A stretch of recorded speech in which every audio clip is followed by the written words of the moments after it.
Okay students, अब चलते हैं DK of current, DK of electric current in LR circuit. LR circuit में current का डीके, करंट कैसे घट रहा है वो समझिए।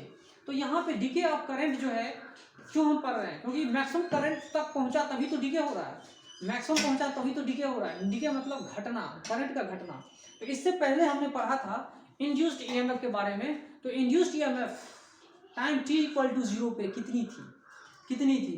तो जो उससे पहले मैंने बता दिया था, डीके से पहले मैंने ग्रोथ की बात करा। Induced EMF was equal to less than EMF of battery.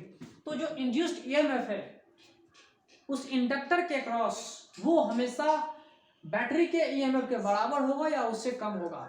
तो ये ग्रोथ की कहानी थी। ये क्या कहानी थी भाई? Growth of current. इसमें हम लोग पढ़ रहे थे ग्रोथ ऑफ इलेक्ट्रिक करंट। जो टॉपिक कंप्लीट हो गया, ठीक है, जो टॉपिक कंप्लीट हो गया। अब जो हम लोग केस पढ़ रहे हैं डीके ऑफ करंट, ये डीके ऑफ करंट कब है, कब पढ़ना है? ये डीके ऑफ करंट तब होता है जब करंट मैक्सिमम वैल्यू तक पहुंच जाता है। क्या करती है करंट? अब क्या है, मैक्सिमम वैल्यू तक पहुंच रहा है। ग्राफ बता रहा है, ग्राफ से देखिए, ग्राफ में मैक्सिमम करंट तक पहुंच रहा है। अब ये कैसे होगा वो ग्राफ बताएगा, ठीक है। ग्राफ जो है कैसे आया ये, तो मैक्सिमम करंट तो पता है ना, अब धीरे धीरे घट रही है। कैसे घटेगी वो हम दिखाते हैं आपको। मान लीजिए बैटरी थी, ठीक ना, बैटरी थी। अब बैटरी को हटा देते हैं, रिमूव कर देते हैं। तो बैटरी को जब हटाएंगे तो क्या होगा? बैटरी को हटा दो, बैटरी को हटा दो, हटा दिया हमने बैटरी को, ठीक है। अब क्या होगा? बैटरी को हटा दिया मतलब E इज इक्वल टू 0 कर दिया। तो इक्वेशन क्या था जो हमने इक्वेशन लिखा था? E minus L D I by D T. अब उसके बाद लिखा था R इंटू आई, लिखा था ना, लिखा था। चलिए अच्छी बात है। ये जो हमने लिखा था ये कब लिखा था? जब बैटरी ग्रोथ ऑफ करंट के लिखा था। लेकिन यहाँ पे E इज इक्वल टू 0 कर देते हैं। तो E इज इक्वल टू 0 जब हमने कर दिया तो ये हमने इस तरह से प्राप्त कर लिया। आ गई बात। तो ये जब हम इस तरह से फाइंड कर लिया तो अब हम इसको इंटीग्रेशन करना चाहेंगे।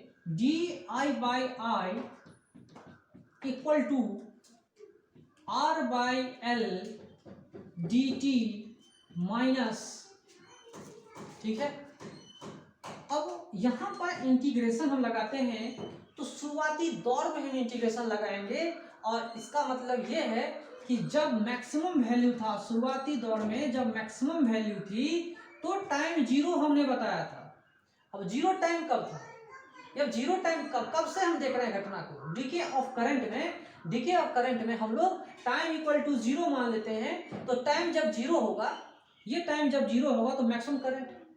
अब कुछ करंट होगी तो किसी पार्टिकुलर टाइम पे, कुछ after some time, after some seconds, कुछ इतना होगा। तो इसको इंटीग्रेशन करने के बाद हम लिखेंगे R बाई एल, ठीक है।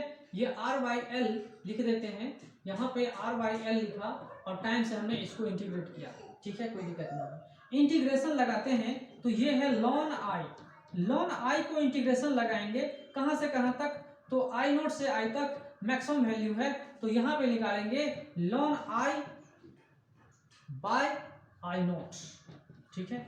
This is equal to minus R by L into T.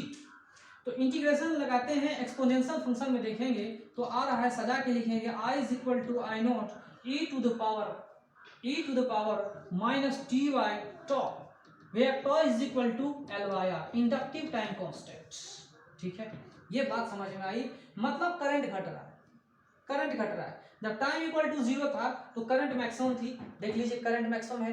जैसे टाइम बढ़ रहा है, जैसे टाइम बढ़ रहा है वैसे करंट भी क्या हो रहा है? धीरे धीरे धीरे धीरे घटते हुए जा रहा है, धीरे धीरे धीरे धीरे घट रहा है। अचानक नहीं घट रहा, अचानक नहीं घट रहा। समझिए, जैसे हमने बैटरी को हटाया, जैसे हमने बैटरी को घटाया, सॉरी बैटरी को हटाया, तो जो इंड्यूस्ड, अब क्या होगा?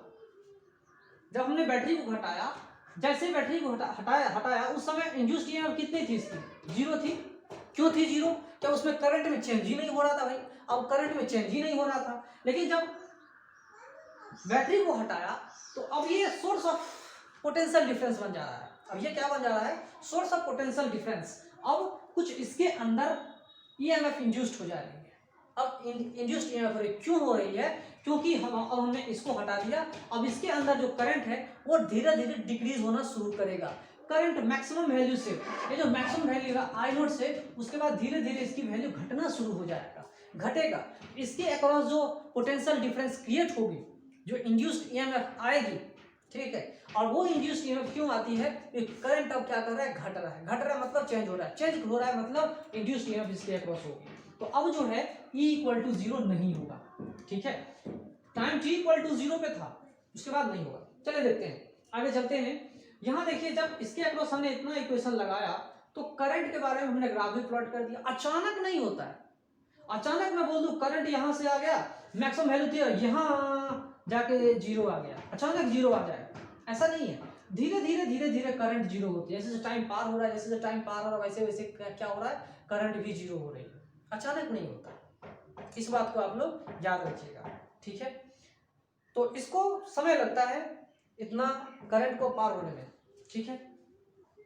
अब इसमें मैं निकालता हूं di/dt, ये di/dt अगर मैं इसमें निकालूं तो ये di/dt क्या है, di/dt rate of change of current है, तो यहां लिखेंगे कितना, आई नोट E/R डिवाइडेड बाय, ठीक है, तो यहाँ पे डिफरेंशिएट कर रहे हैं तो 1/t, तो मतलब कितना हो गया L/R, है ना, L/R, तो L/R इसमें लिखेंगे तो R से R कैंसिल हो जा रहा है, फिर L को इससे मल्टीप्लाई कर देंगे तो L पार्ट यहाँ से उड़ जा रहा है, और e टू द पावर इतना आ रहा है t बाई तो आ रहा है, निगेटिव साइन में आ रहा है, और यही हमारा इंड्यूस्ड ईएमएफ अब आ रहा है।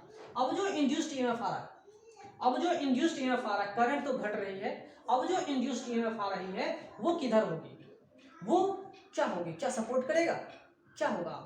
अब इंड्यूस्ड ईएमएफ क्या होगी, इंड्यूस्ड ईएमएफ की कहानी देखिए, घट रहा है, धीरे धीरे क्या होगा, घट रहा है, लेकिन अपोजिट डायरेक्शन में, ठीक है। अब सपोर्ट करना शुरू करेगा, है ना। अब इंड्यूस्ड ईएमएफ कुछ इस तरह से, मतलब करंट अगर घटेगा तो क्या होगा, फ्लक्स भी घटेगी, फ्लक्स घटेगी, है ना, तो फ्लक्स घटेगी। अब यहाँ पर ये देखिए कि अगर ये सोर्स ऑफ ईएमएफ बन गया, सोर्स ऑफ ईएमएफ बन गया, तो करंट किधर जाएगा, करंट जिधर जाए, है ना, करंट जिधर भी जाए, तो अब ये इंड्यूस्ड ईएमएफ में करंट घट रहा है, घटने की वजह से फ्लक्स में चेंज आया, चेंज होने की वजह से इसमें क्या होगा, इंड्यूस्ड ईएमएफ आती है। ईएमएफ क्या होती है, इंड्यूस होती है, जिसके अंदर करंट फ्लो होती है, मैग्नेटिक एनर्जी अब इलेक्ट्रिकल एनर्जी और हीट एनर्जी में कन्वर्ट हो जा रही है, ठीक है, और अंत में कुछ देर के बाद धीरे धीरे करंट भी बिल्कुल खत्म हो जा रहा है। इंड्यूस्ड ईएमएफ भी धीरे धीरे समय के साथ धीरे धीरे क्या हो रहा है, खत्म हो रहा है। जब टाइम इक्वल टू 0 पे था, टाइम इक्वल टू 0 पे इंड्यूस्ड ईएमएफ कितनी थी, तो बैटरी के इंड्यूस्ड ईएमएफ के बराबर थी। At time equal to t equal to 0 maximum value है, लेकिन अपोजिट डायरेक्शन में, माइनस साइन बता रहा है, अपोजिट डायरेक्शन में।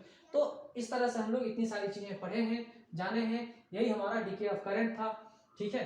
तो आप इस चीज को बताओगे कि एक टाइम कांस्टेंट में कितना करंट का डिक्रीमेंट हुआ, है ना, मैक्सिमम करंट से, वो भी आप बता सकते हो, 100 से कितना पार्ट आया हुआ है वो भी आप बता सकते हो, बहुत सारे क्वेश्चन से रिलेटेड होते हैं, वो भी मैं आपको बताऊंगा, है ना।